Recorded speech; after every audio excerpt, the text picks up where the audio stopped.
All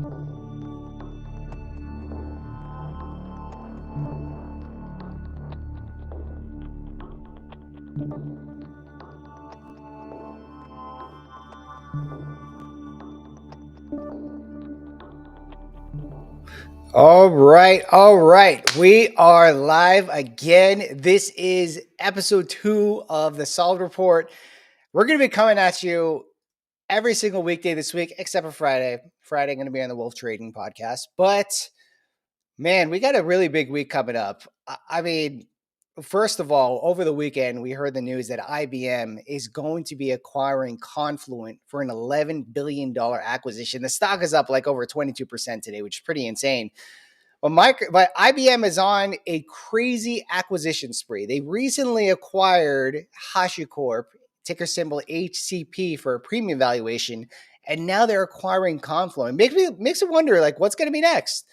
Are they going to look to acquire GitLab, or is another company going to acquire GitLab? Is a company going to acquire SentinelOne? We'll take a look at a few of those things today. In addition, we are going to talk Zeta. Zeta has been a remarkable holding for myself, probably for about a few weeks now. I still think it's undervalued, but we're going to take a closer look at the recent guide that they had up, some recent statistics that they released for their agent AI platform. In addition to that, we're going to take a look at peer valuations for marketing companies. Also, I think a lot of people like the company TTD. For me personally, I don't own them anymore, but we'll get a little bit into why Zeta might be the new TTD. In addition to that, we have FOMC on Wednesday. We have Jerome Powell coming on the podium on Wednesday. Of course, the market expects a rate cut. But what is the commentary he's going to say for that rate cut? We will see. And finally, Adobe and Oracle report earnings on Wednesday after close. That's going to be a very big one. Welcome to the Solid Report on a Monday. I'm going to throw something on here real quick. The first thing I want to do is introduce people to a little bit of Zeta. I'm going to play a clip from CNBC. It is about a month old. The CEO, David A. Steinberg, did appear on Bloomberg, I believe, recently. I could not get my hands on that clip, but I do want to play this one for you guys. First, let me start it up over here, and you guys can go and check this one out.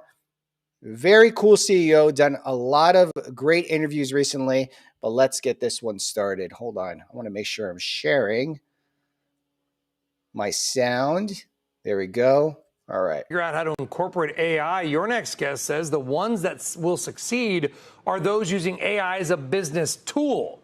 Zeta Global is an AI marketing cloud company that has integrated AI natively into its marketing platform. CEO David Steinberg joining us now. They just came out with earnings. They had good numbers.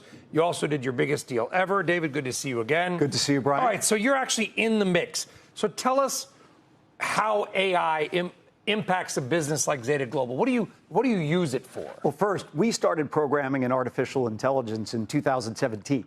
So most companies have been doing it for 7 or 8 months. We've been doing it for 7 or 8 years. Really, what AI allows organizations to do is process information faster and get to intelligence faster when used properly. And at Zeta, we're ingesting trillions of signals about individuals and then using artificial intelligence to synthesize what do they intend to do next. Are they going to buy a new credit card, a new car? Are they going to churn off a wireless platform? And our technology helps very large enterprises to more cost efficiently manage their marketing and CRM. Is it possible to quantify what AI and those tools you just talked about, David, mean for your bottom and top lines? For every dollar an enterprise client spends using our AI and software, we return $5 to $7 in revenue today. Our goal is to continue to evolve it. We made a very large deal last week. We bought Marigold's enterprise business. And part of that was a big loyalty platform. So we're now going to be able to ingest SKU level data. What are people buying down to the item to train our algorithms? And our goal at Zeta, even though at $5 to $7 return for every dollar that's spent through us is 100% higher than our next closest competitor, we want to get to a $10 return using our data and our artificial intelligence to more efficiently run things. David, with $325 million acquisition, you're not getting credit for, I don't think, in terms of the stock. In an environment where nobody has clarity in terms of what's going to happen next week, you're giving numbers out to 2030. Yes. So explain how that's possible. So we have been public now for 16 quarters. We've been public 17. We reported 16, so I'll be careful here. For 16 quarters in a row, we have beaten our guidance and raised our guidance. One of the things I like to talk about is if you look at publicly traded companies, right, there are about 512 publicly traded technology companies today. 8 of us have grown on an organic compounded growth rate of greater than 20% over 4 years, while simultaneously adding to operating margin every year. The other 7 trade at greater than 50 times EBITDA. We obviously do not. Why are you better than your next largest competitor? So what is it that you're doing differently, and how do you maintain that moat? That's a great question. First, we own, you're welcome. We own one of the world's largest data clouds. None of our competitors have first-party data. They're using third-party data. Second, in 2017, we made the decision to throw out our then legacy marketing platform and re-architect an entirely new technology.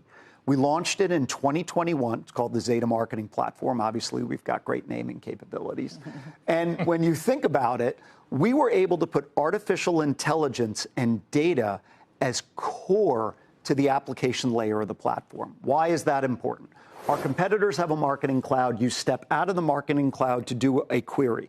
The query then does a data dip into a data repository, goes back to the algorithm, and then applies the intelligence. That latency destroys return on investment. We can make the same or better decision in a millisecond on behalf of our clients, which allows us to create substantially better return on investment.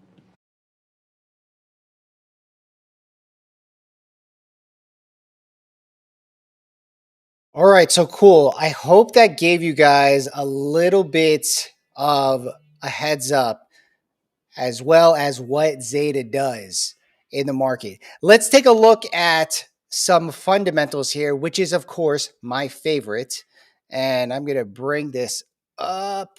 Hold on. And we're going to get into some juicy stuff later because I am seeing some news coming through the wire. All right, so Zeta, in addition to the interview that you saw with the CEO on CNBC, they also had some guidance raises that has brought the stock near. What are they actually trading at today? Let me see what they're trading at right now. Last time I checked, they're actually doing pretty good. Hold on, let me share the main screen here real quick. All right, let's go ahead and see what they're trading at real quick. Oh, wow, they're above 19 bucks. This is actually really good. They're actually trading well above it, but above all the moving averages. Good to see. You're about to have, I believe you're about to have the 100-day crossover with the 50-day, which hopefully that doesn't actually happen. But anyways, nope, that's not the one I want to bring up. All right, so we had Zeta basically raise their guidance. Last quarter, they actually provided very good guidance, but they increased their guidance. Now, if we look at the earnings hub real quick, they already reported earnings, but if we look at the earnings hub, you could see here that Zeta has a history of beating their earnings 16 of 17 last quarters. They always beat their guide. They always beat their estimates, whatever it is, or at least they do most of the time. Where's the one quarter where they did not beat it? All I see is blue here. Blue is always a good thing. Over here, Q3 2020. Okay, which company did not miss their estimates in 2022? You can really expect next quarter for them to beat it, right? And look at this crazy trajectory here on Earnings Hub with the Zeta revenue. They're expected to come in at $380 million in revenue next quarter, and they have a 16 out of 17 chance of beating that. If they come in above that, you basically have around a 380, let's just round up to $400 million in revenue. Annualize that revenue, so basically multiply it by 4. What is 380 times 4? I already know the answer to that one, but I'm just going to go ahead and use a calculator. I can't think of that one on the top of my head. let's just say they come in at that. You have basically a $1.56 billion valuation. And then you have a company that's trading at a market cap of 4.72 billion today. So let us take this figure, 1.56, 4.71 divided by 1.56. You have a company trading at 3 times forward price to sales. All right. Actually, it might actually be cheaper than that if they do guide higher, which they likely will. But let's take a look at the guidance that they did. So they're increasing revenue guidance for next quarter. Did they increase for full year? All right. So we have 1.3. All right.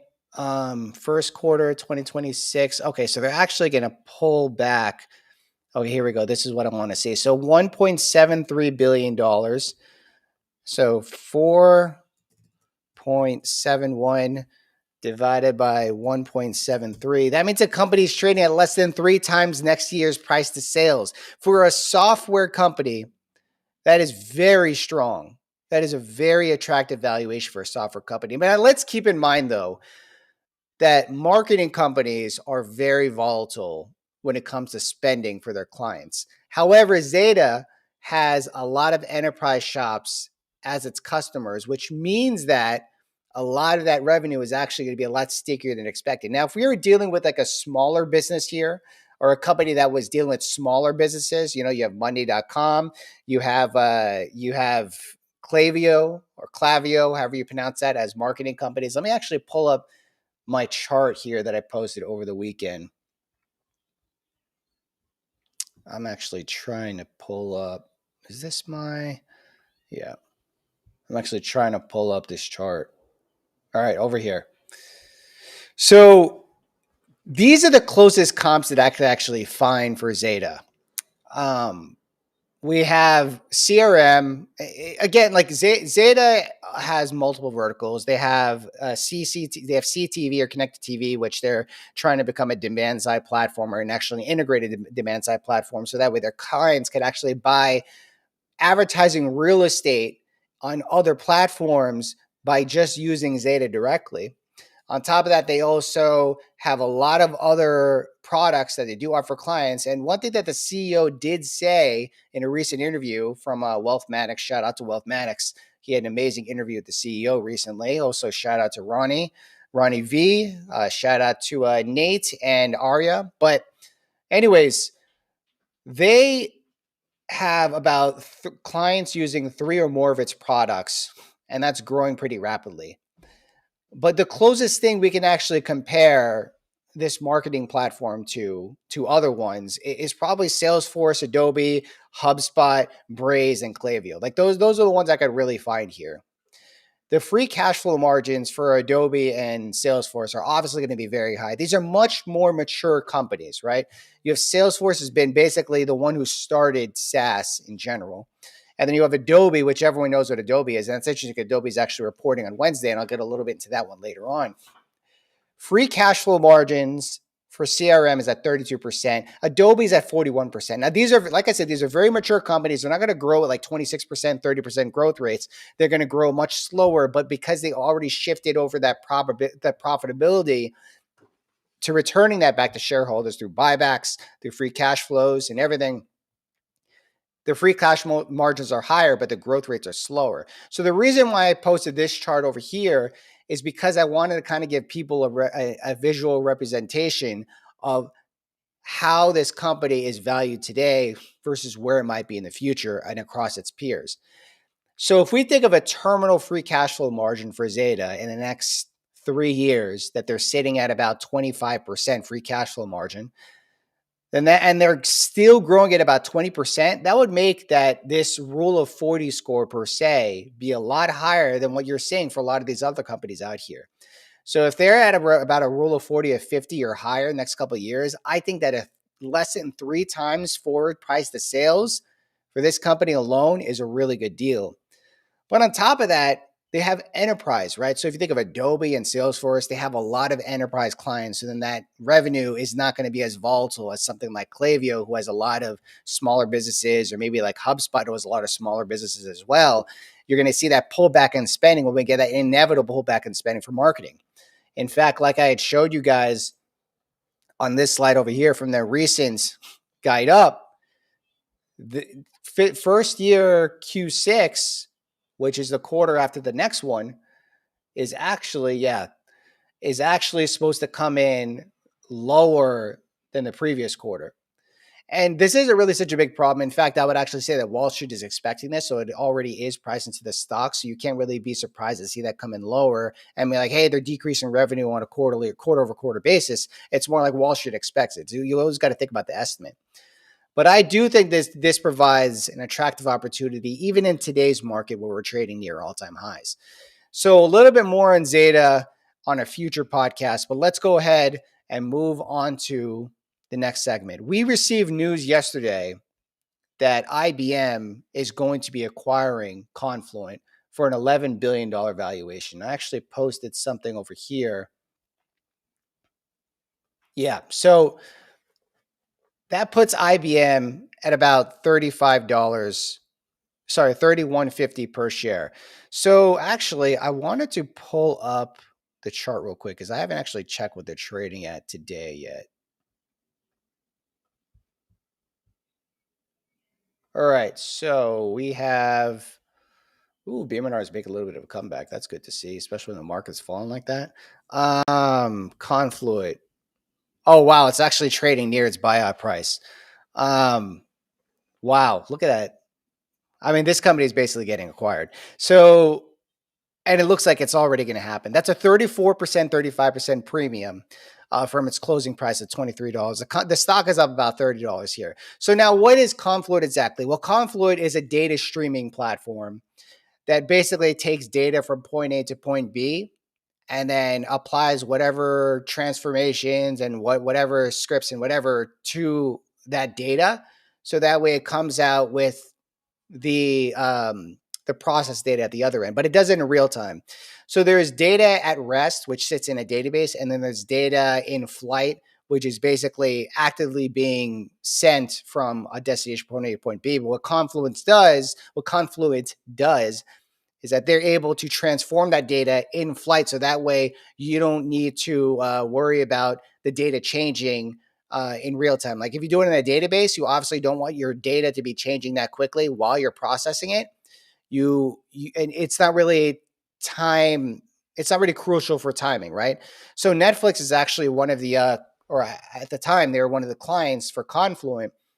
And Netflix obviously provides streams to people in real time. So they need to change this data on the fly. They can't have any delay in it whatsoever. And what IBM is doing is that they're buying this company and they're adding it to its tool belt. They recently acquired, actually not recently, about a year ago, they acquired a company called HashiCorp, which is more for infrastructure building by code. And the cool part was that, HashiCorp is a great company, but if you look at the chart for HashiCorp, you're not going to be able to see, oh, you know what? We can't see the chart for HashiCorp anymore because it's no longer listed. But for the most part, the company was trading at a pretty attractive valuation before the acquisition did happen. And they bought them for about $35 per share. And before that, the company was trading at like $24.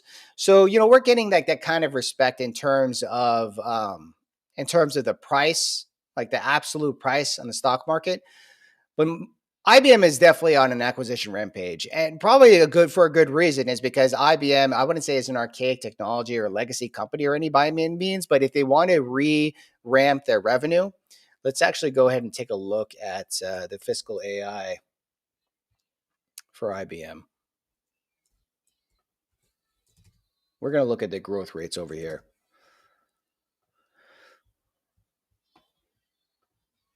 All right, so if we want to take a look at the revenue growth for IBM, look at this. Like they're growing like single digits, right? You need to acquire these companies in order to re-ramp growth. And $65 billion or $62 billion in revenue in a year is definitely a big one. So Confluent might not, I think it's like at about a $1 billion run rate.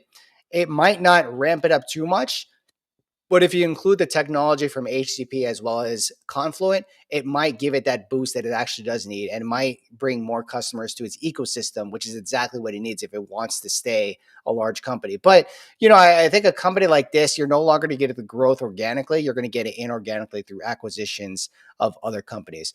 All right, so let's go ahead and take a look at a clip regarding the acquisition of Confluent. Hold on a second. I just want to make sure I'm sharing the sound here. Here we go. Is IBM CEO Arvind Krishna.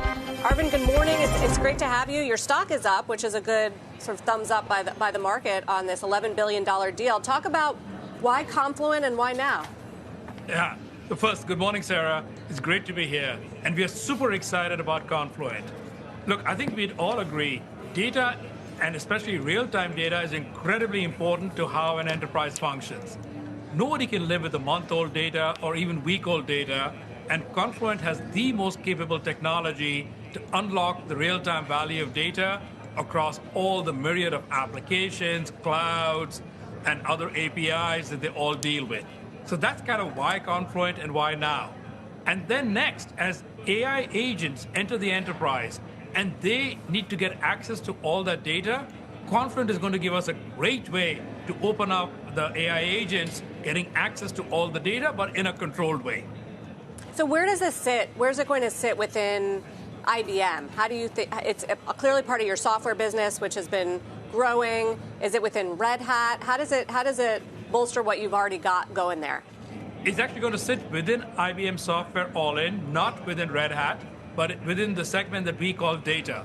So, and the reason for it is that if everything is only open source, is all going there, and is aligned with how the Red Hat and Linux sales team works, then Red Hat would make sense.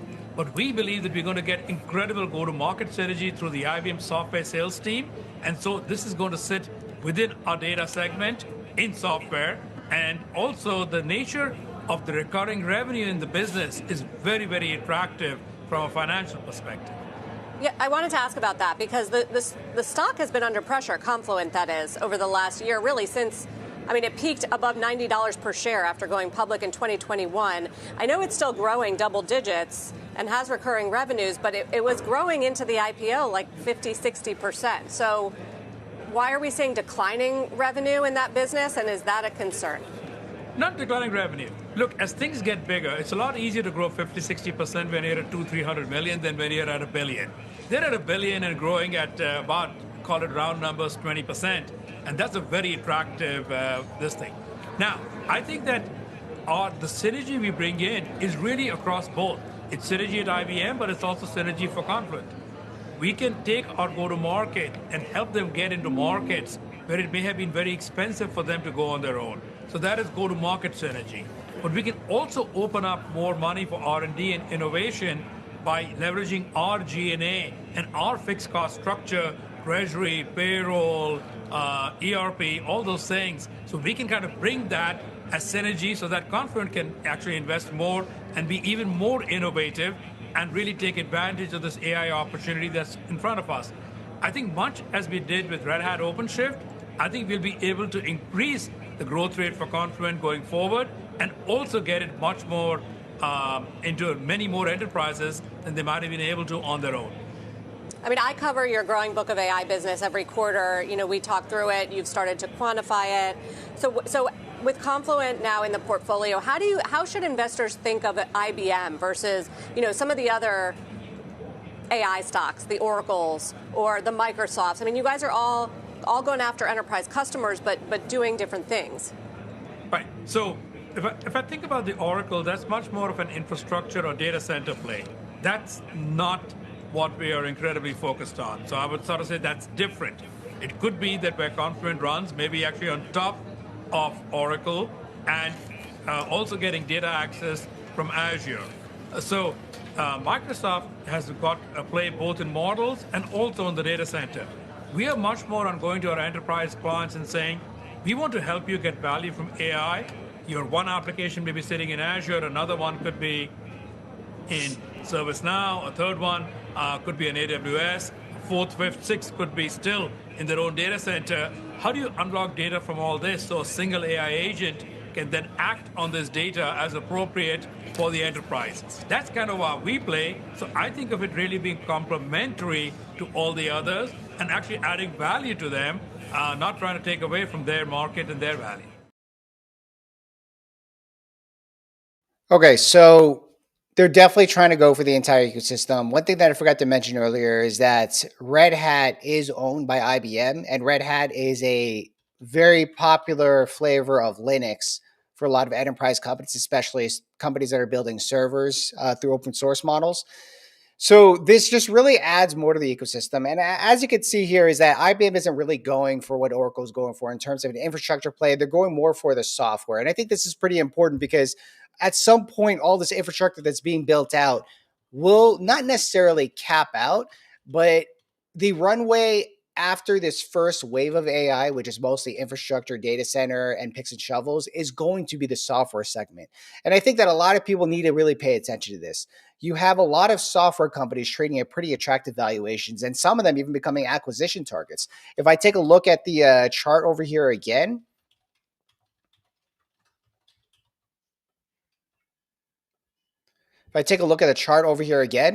we could I'll bring up my watch list of software companies. We have a lot of software companies that are trading at pretty insane valuations right now. And for the market being at all-time highs, it doesn't really make sense. I mean, we have GitLab over here.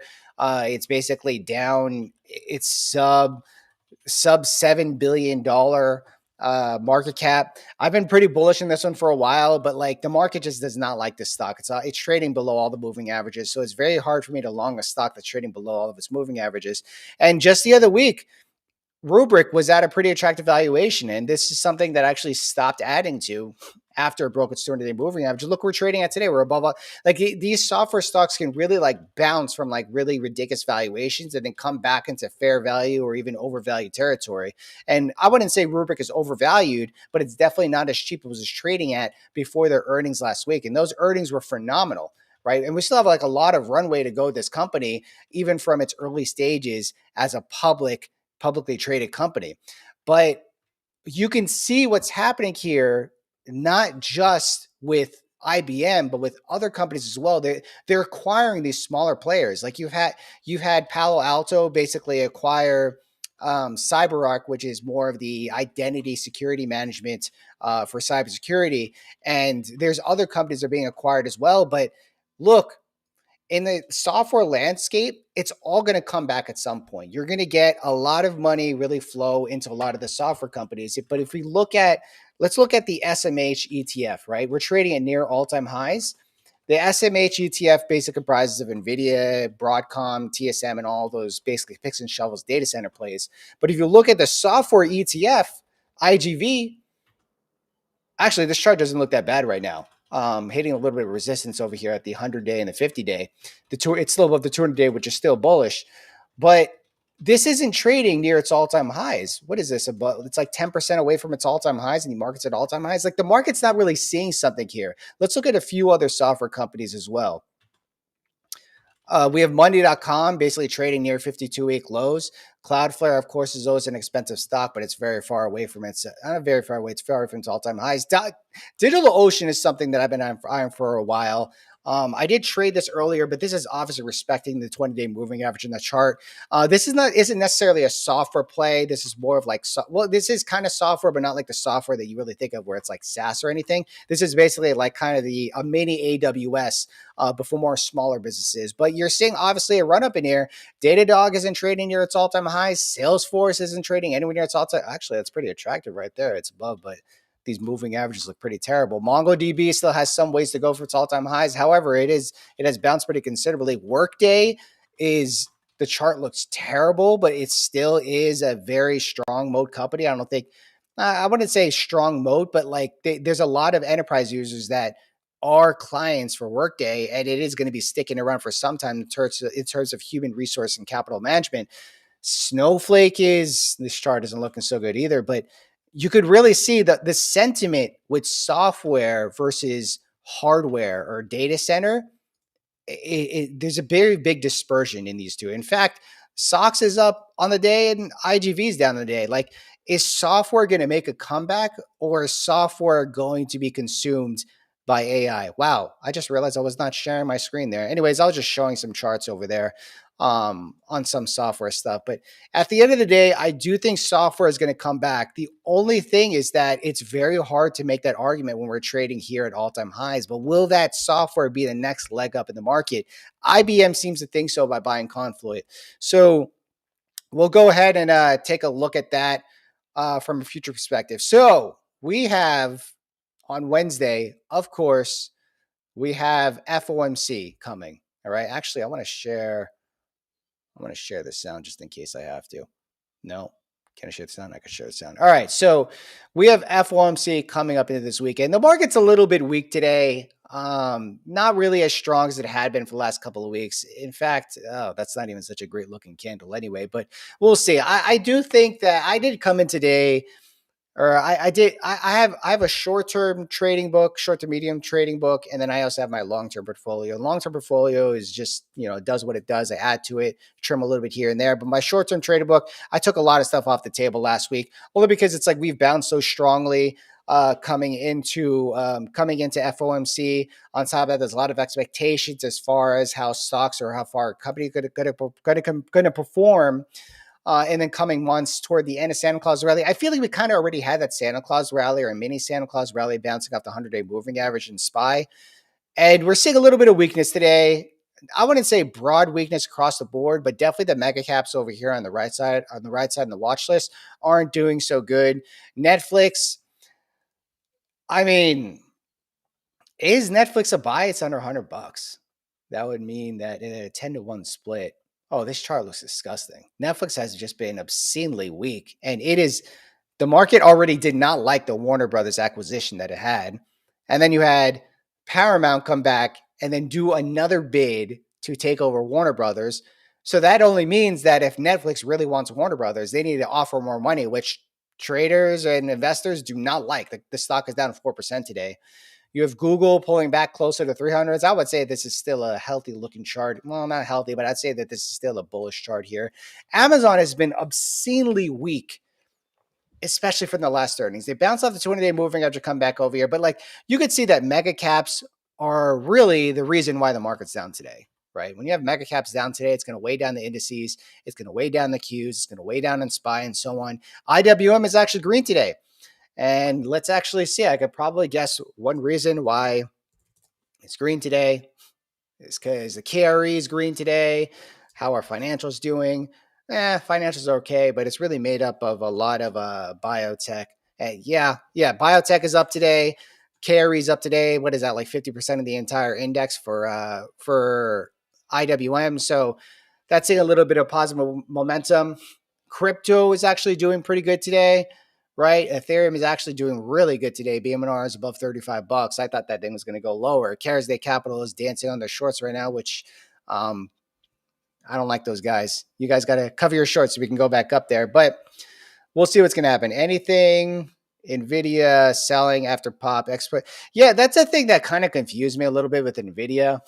What are they looking at on the chart over here? Yeah, you had the great news that that they did approve the sale of chips to China. Actually, let me see if I could pull up some information on that one because I did see that news. Actually, we'll get into that one in a little bit. But we have FOMC reporting. We have FOMC with their Fed cut coming on Wednesday. And if I bring this up over here, yeah, we basically have a 90% chance they're going to do a rate cut. And I mean, the market expects it, obviously, at this point. I don't think the market is not expecting a rate cut. There's a 90% chance we're going to get a rate cut. We're going to get a rate cut. The question is quantitative easing. Are they going to continue quantitative easing? Or are they going to start quantitative easing? They ended quantitative tightening, which basically they're letting bonds roll off the balance sheet. Or are they going to start quantitative easing, which would mean that they're going to buy bonds off the open market, which means that they're the buyer of last resort. We do have the Treasury basically depleting its TGA in January, which means that we could have another shutdown in January. Very likely that's not going to happen, but that could happen, right? So someone needs to buy those bonds when they start flooding the bond market with treasuries. And when they do, there needs to be buyers there, and the Fed needs to be a buyer. So I think that it's possible they might start quantitative easing. But more importantly, how is the market going to react to this? Is the market going to like it, or are they not going to like it? Now, what's the case if they don't like it? I have no idea. It's very hard to even know how the market's going to react to any news. Namely, we have Oracle and Adobe reporting this Wednesday, so it's pretty interesting to see. And speaking of which, guys, I'm going to be streaming the FOMC live on Wednesday, so go ahead and tune into that one if you get a chance. That's going to be at 2 p.m. Eastern. Apologies for starting at 2:15 today. Had to do some things. Had a podcast with Grayscale. It's a pretty cool podcast. Go check that out in case you haven't. The Wolf Financial YouTube channel. But where is this? Over here. Huh.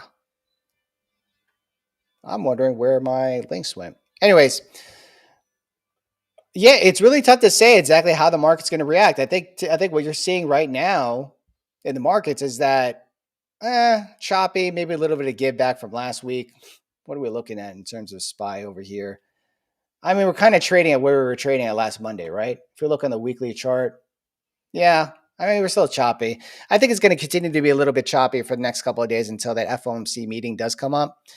But the big question is, what's Powell's commentary going to be? Is he going to be bullish? Is he going to be dovish? Or is he going to be hawkish?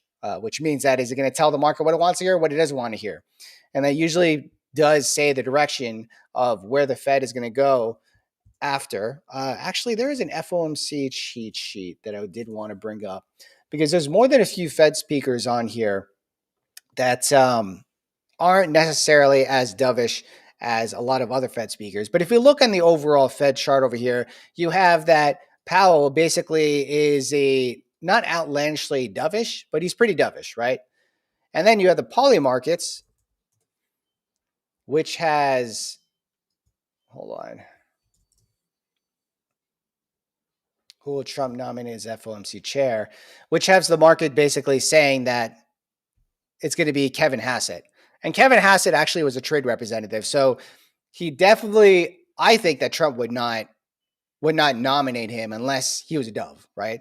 And if Trump wants to keep the market near all-time highs, he has to pretty much nominate someone who's in favor of risk assets and who's in favor of loose monetary conditions. So Steve Hassett, I keep on saying Steve Hassett. I don't know why. Kevin Hassett is definitely someone who's going to be very bullish for risk assets. The question is, what is a setup coming into there? Is Powell going to be dovish into the end of his term, or is it going to be hawkish to kind of bring that balance back when Kevin Hassett comes in? And I would say 78% chance that Kevin Hassett's going to come in is very likely unless something changes. We will see. But we got FOMC on Wednesday, so that's going to be a big one. And then finally, another thing that I wanted to touch up that's also happening on Wednesday is, where's my earnings hub? We have a couple of earnings on deck for this week. So let me close this one out. How do I close that out? Where's my calendar? All right. Actually, I don't want popular. I just want to do no filter. There we go. All right. So we have Toll Brothers reporting today. I guess that's going to give us a good eye on some housing in terms of luxury real estates. We have AutoZone tomorrow. It's not really a big deal. We have ASAP Ferg reporting tomorrow before open. We have GameStop after close tomorrow. Oh, we have Braze. Braze is reporting after close. We have Cracker Barrel, Dave and Buster's, Wednesday before open. Yeah. Oh, we actually have P-Lab early on Wednesday. That's an interesting one coming into earnings. So like I mentioned, we have Oracle and we have Adobe reporting Wednesday after close. We also have Synopsys, which is more of the automation software for fabricating chips. We have Avgo or Broadcom after closing Thursday, Costco, Lulu, Restoration Hardware. Nothing too crazy. I would say the big ones is probably Oracle and Adobe after closing Wednesday. And then, of course, Broadcom, Costco is going to be a big one for Thursday. Also, Lulu. I believe Lulu is something that Michael Burry's long. We'll see. So, yeah, the big one is going to be Oracle. And Oracle is pretty far off of its all-time high. In fact, let me actually pull up an Oracle chart over here. All right, so Oracle is sitting here.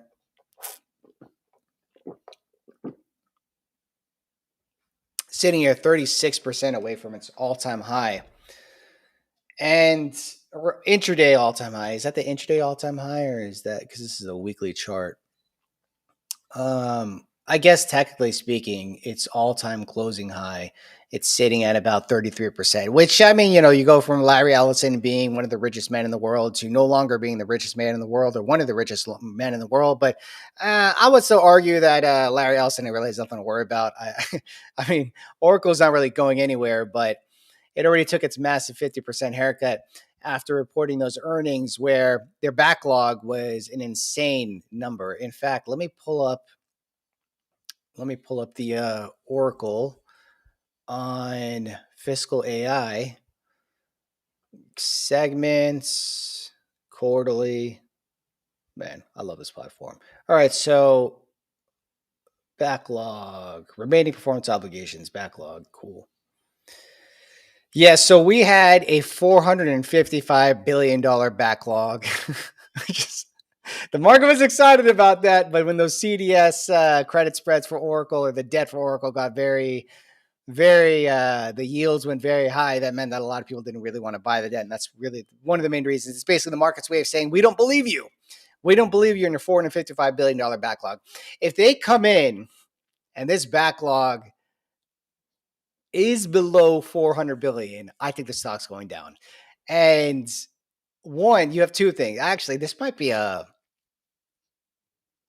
it's two things. I think it's a lose-lose situation in terms of its backlog and how the company looks at it, because $455 billion, like this RPO needs to keep going up, right? Especially when you think of like a company who's gaining market share or is gaining business.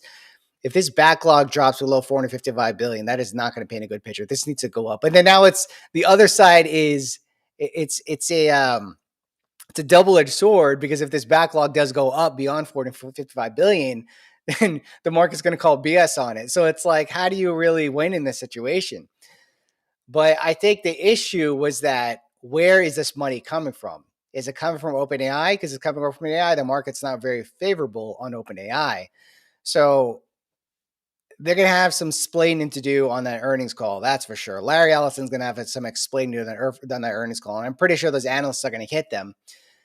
But when we look at the chart, I got to say, I don't know if the stock can necessarily go lower, because it's above its 200-day moving average. You already have very bad sentiment coming into earnings. People are obviously calling BS on the RPO of the backlog. The question is, how's the market going to react to the earnings? Now, if they increase that backlog, which means that more people are committing more spending to them, does the market think that these is legit spending at this point, and then they're going to get haggled on the earnings call for sure? But where's the stocks going to go? Like, okay, I'm not playing this at all right now. In fact, I don't want to play Oracle earnings. In fact, I don't want to play anything this week. I think we need to wait and see what's going to happen to FOMC. We need to see how the market's going to react to it and so on. But what if the stock goes up? Like, what if you have these situations where stocks have very bad sentiment, but then they report earnings, the earnings are terrible, but the stock goes up anyway? One of the best examples we've had for that was Tesla back in the beginning of 2024, right? Remember this earnings? Was that 2024? No, that's not 2024. This is the one. I believe it was. Yeah, this is the one where Tesla basically bottomed in April of 2024. These earnings were so bad. They were so bad that the market expected it to be worse, and it was still bad, but it wasn't as bad as the market expected, I guess. And the stock ran to new all-time highs, right? And if you think about Oracle in that sense, what if the sentiment's that bad? What if the market expects these earnings to be so outlandish, like not necessarily bad, but outlandish, that you look at this chart right here? What if there's no more room for Oracle to go down? I would also make the argument that if Oracle goes down on Wednesday, there's a pretty good chance we're going to have a red day on Thursday, only because so much of the current data center theme is honed in on OpenAI, but also the spending factor. If the market calls BS on OpenAI spending and Oracle spending or Oracle's revenue or backlog, it might not paint a good picture for other spending happening in the market as well, because of that circular investing thing that Wall Street has been talking about recently. And if Oracle goes down on Wednesday after hours, there's a very good likelihood that we're going to end the week red. How much red if we do, I have no idea. A lot of that really depends on the macro with FOMC and also depends on Oracle. Also, as well, we have Adobe reporting earnings. And I brought the chart up before. Oh, actually, that's a massive rejection of the 100-day moving average over there. But like, dude, I mean, this is like a crazy chart to buy. This is just a terrible looking chart. In fact, even the weekly chart looks bad, and even the monthly chart looks horrible. It's still trading above the 200 month, but like still, it's like I would not buy this chart from a short-term perspective, of course. But I think for the long-term investor, I think Adobe might be a little bit attractive, but you need to have a lot of patience with this company, right? And lower can always go lower. Do not look at this chart and say that it can't go any lower, because lower can always go lower, guys. If we look at the chart that I brought up here, man, that was a rough. Do you guys watch the game? Oof. Oh my goodness. Brutal. If you guys look at the chart that I posted on Saturday, so I did the comp comparison, or the comparison for Adobe. Adobe has free cash flow margins of 41%, which means that for every dollar that they earn in terms of revenue, 41 cents goes toward free cash flow. And then they're growing at a forward 10%, right? This is a rule of 51 score for a software company. Amazing software company. I don't think they're going anywhere. I think the going thing about this is that, look, Adobe is going to get consumed by AI. But like, you guys tell me, are people going to completely stop using Adobe Photoshop and Adobe Premiere and all these Adobe products because of AI?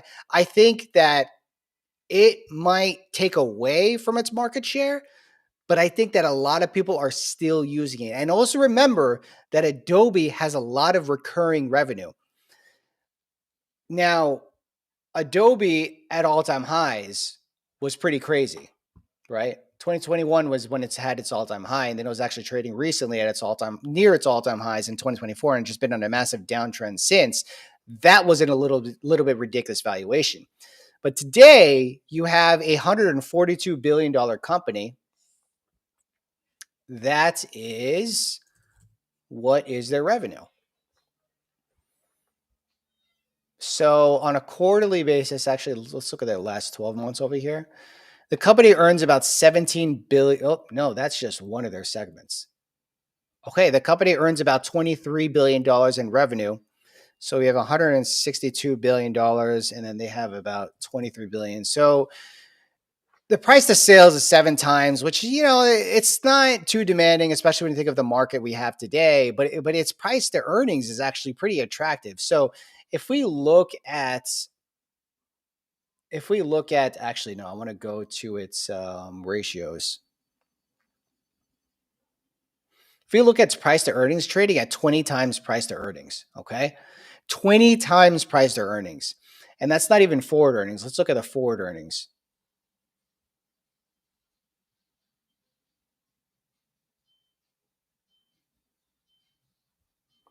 It's trading at 12 times forward price to earnings. Let's look at it historically. This is the cheapest valuation in a decade for Adobe. 41% free cash flow margins, and we also have them growing at 10% forward growth rate. I mean, in my opinion, I think this is a buy for long term. For long term. I don't own it. I'm more of a growth investor. I look for asymmetric opportunity. Yes, this might have some asymmetric opportunity, but like this isn't necessarily for me. But I mean, if you're coming to earnings at like your cheapest valuation in a decade in a company that will monetize from AI, because they will figure it out. Maybe they need some management reforms. We'll see.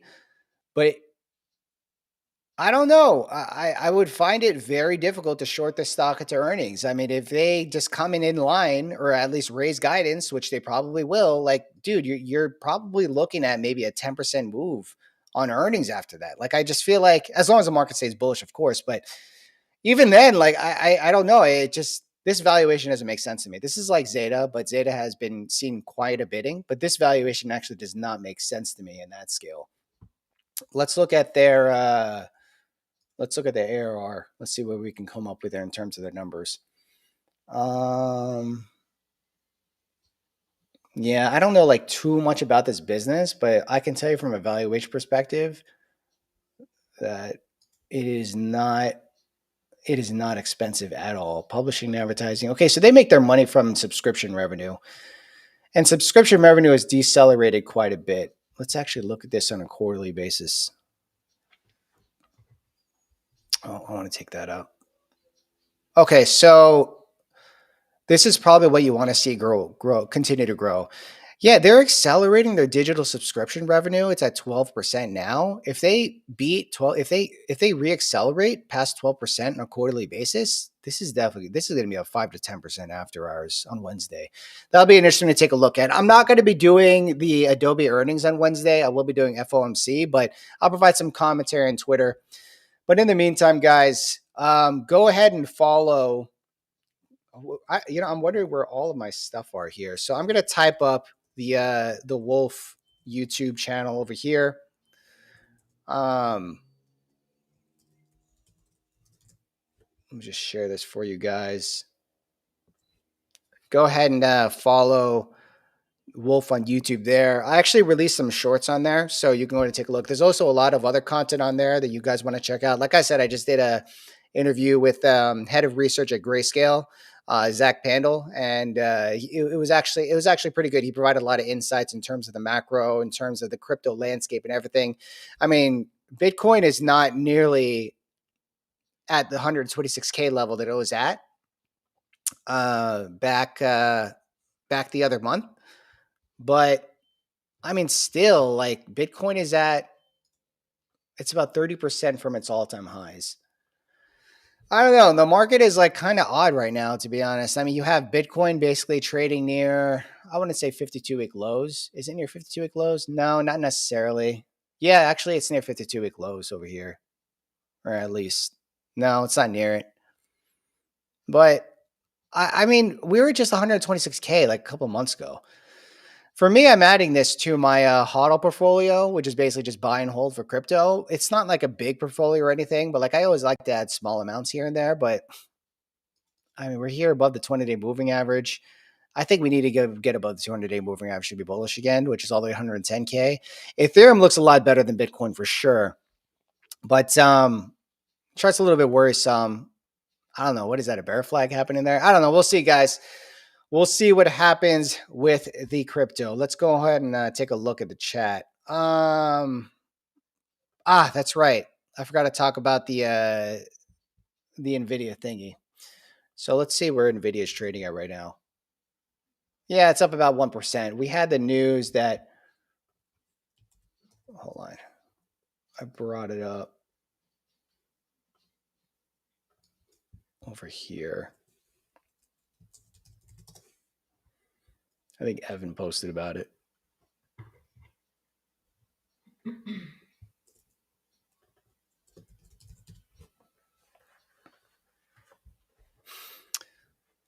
All right.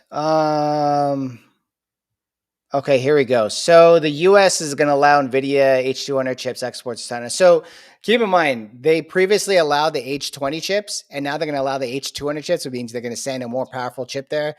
My guess is maybe they're going to be unloading a lot of inventory to China. because there's probably a lot of H200 chips that are either retiring or maybe they just want to sell them used. I don't know. I don't know exactly what the plan is here. But if there's a lot more inventory that they want to unpile for the H200 chips, maybe they want to sell them to China and basically make money off of maybe things they already wrote off. We'll see. But this is definitely in the right area. But NVIDIA needs to make some moves here. I mean, NVIDIA has just been generally weak ever since its best quarter it's ever had. And we're seeing a lot of dispersion in the markets. So maybe the market is just getting a little bit of love to all the other plays, which isn't too bad to see. Like, I mean, you have Marvell is down like 8% today. Wow. A-Lab is back at $176, back above the 100-day moving average. Yeah, I mean, it's we'll see what happens. I think really the story here is Broadcom when it comes to ASIC chips. ASIC chips are application-specific integrated chips, which you have your TPUs, the Trainium processors. You have Microsoft's Maya chips. So you have Meta's chips as well. And you have Marvell's chips that they co-designed the Trainium for. You have Broadcom partnering with ARM and everything for an ASIC chip. I think that is probably what the market's kind of focusing on right now. And also these other AI plays as well when it comes to picks and shovels. You have Micron. You have Micron trading near its all-time highs. You have SanDisk trading near its all-time highs. The market is actually looking at these other plays when it comes to AI. Oh, Skyworks is a very cool one to look at. That's an interesting company. Skywater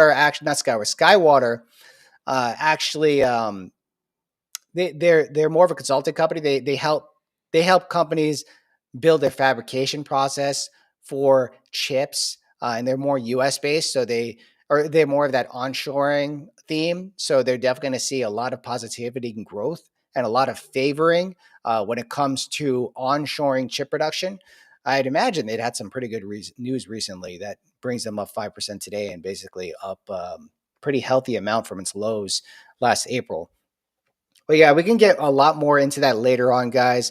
Appreciate you guys for tuning in. Thank you for tuning in. Oh, yes, bullish on Sam, bullish on the market in general, man. I want to see the market just rip people's faces off, rip a lot of these bears' faces off, especially with FOMC.